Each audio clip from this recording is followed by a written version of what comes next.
என்னம்மா நிச்சயம் நடக்குமான்னு சவால்லாம் விட்டீங்க, நிறுத்த முடியலன்னு வேடிக்கை பார்க்க வந்தியா? ஆமா, வேடிக்கை பார்க்க தான் வந்திருக்கேன். ஓ,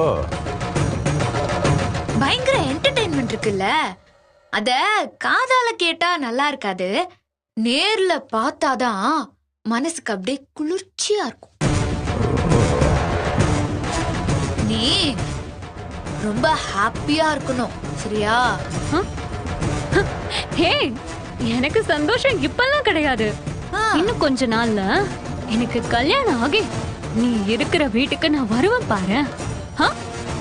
அப்பதான் என் நிஜ சந்தோஷமே ஸ்டார்ட் ஆக போகுது. ஓஹோ, அந்த நேரத்துல உன் கண்ணுல ஒரு பீதி தெரியும் பாரு. அப்போதான் எனக்கு சந்தோஷமே ஆரம்பி